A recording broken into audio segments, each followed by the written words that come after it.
Hello बच्चों, let's read the question. The question is, organism have a thalloid body that is not differentiated into root, stem and leaves and made up of a single cell with chitinous cell wall come under the category of fungi. They possess filament called hyphae. Chlorophyll is absent in them, thus they are unable to synthesize their food. Glycogen and oil globules are the reserve food material found in them. The fungus live in symbiotic association with algae where it helps in absorbing nutrient and water from the soil and provide it to the algal partner while algae provide food and shelter to the fungus. It shows two distinct phases in its life, namely the vegetative and reproductive phase. Question में बोल रहा है कि what are the distinct phases in the life cycle of fungi. A में है reproductive phases and vegetative phases, C में है both A and B, फिर डी में है neither A nor B. Two में what do you understand by the term lichen. Close symbiotic association of fungal species and cyanobacteria. B में है slime mould. C में है close symbiotic association of two cyanobacteria. D में है close symbiotic association of two fungal species. 3 में which of the following mushrooms are edible? Penicillium, Agaricus campestris, Rhizopus and Aspergillus. 4th में है what do we call a cluster of multicellular or unicellular filament in fungi? A में है cilia, B में है reproductive filament, C में है flagella and D में है mycelium. तो आइए देखते हैं हम इसका की कंसेप्ट. तो अगर हम बात करें बच्चों इसके की कंसेप्ट की, तो इसका की कंसेप्ट हो जाएगा फंगी. फंगी जो होते हैं ये सेप्रोफिटिक ऑर्गेनिज्म होते हैं, यानी they obtain their food from dead and decaying organic matter. अब पहले क्वेश्चन की बात करें तो इसमें बोल रहा है कि what are the distant phases in the life cycle of fungi. तो अगर हम फर्दर बात करें तो जो आपका फंगी होता है इनमें मोस्टली दो डिस्टिंक्ट फेजेस होते हैं. एक को कहा जाता है आपका वेजिटेटिव फेज एंड दूसरे को कहा जाता है आपका reproductive phase. Vegetative phase and reproductive phase. जो वेजिटेटिव फेज है बच्चों इसको हम एसिमिलेटिव फेज भी बोलते हैं. Assimilative phase. तो इस फेज में क्या होता है कि इस फेज में रैपिड एब्जॉर्प्शन ऑफ न्यूट्रिएंट करता है जो फंगी है वो from the substratum.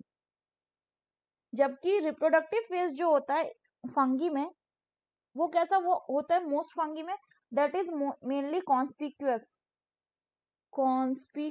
So the correct option will be option C, that is both A and B, यानी reproductive phase and vegetative phase are the two distinct phases present in the life cycle of fungi. 2 में बोल रहा है कि what do you understand by the term lichen. तो बच्चों अगर हम बात करें लाइकेन की तो लाइकेन होता है इट इज द सिम्बायोटिक. ये आपका सिम्बायोटिक एसोसिएशन है किसके किसके बीच में. It is the symbiotic association between algae and fungi. Algae and fungi, जहां पे जो आपका फंगी होता है वो हेल्प करता है in absorbing the nutrient and water from the soil and provide it to the algal partner. जबकि जो एल्गी होता है वो फूड एंड शेल्टर देता है टू द फंगस. तो क्या हो जाएगा the correct option will be option A, that is close symbiotic association of the fungal species and the cyanobacteria. क्योंकि साइनोबैक्टीरिया को हम ब्लू ग्रीन एल्गे भी बोलते हैं. ब्लू ग्रीन एल्गे भी बोलते हैं. तीसरा है which of the following mushroom are edible. तो पहला जो है इसमें है आपका गिवन पेनिसिलिन. पेनिसिलिन जो है ये एक एस्कोमाइसिटीज है और इनको जनरली हम एस्कोमाइसिटीज को क्या बोलते हैं, सैक फंगी बोलते हैं. पेनिसिलम का यूज किया जाता है टू प्रोड्यूस पेनिसिलिन जो कि एक एंटीबायोटिक है. दूसरा आपका एगेरिकस कैम्पेस्ट्रिस. तो ये एगेरिकस जो है this is the correct option because this is the आपका इडेबल फंगी. ये आपका एडिबल फंगी है. वहीं अगर हम राइजोपस की बात करें तो राइजोपस आता है किसमें, it is the bread mould. It is the bread mould. और एस्परजिलस की बात करें तो एस्परजिलस से सर्टेन टॉक्सिन्स प्रोड्यूस होते हैं जैसे कि alpha toxins, orca toxin etcetera. 4 नंबर की बात करें तो इसमें बोल रहा है what do we call a cluster of multicellular और unicellular filament in fungi.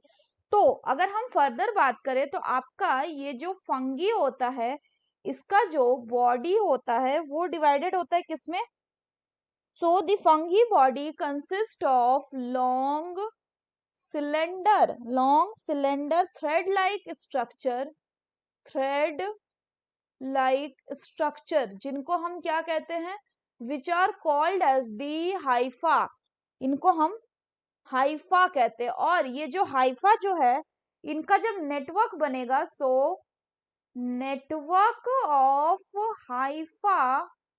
Of Haifa is known as mycelium,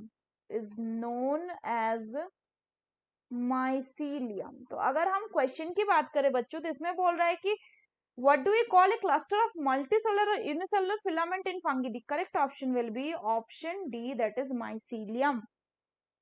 So that's all for the question बच्चों. Hope you understood it well. Best of luck.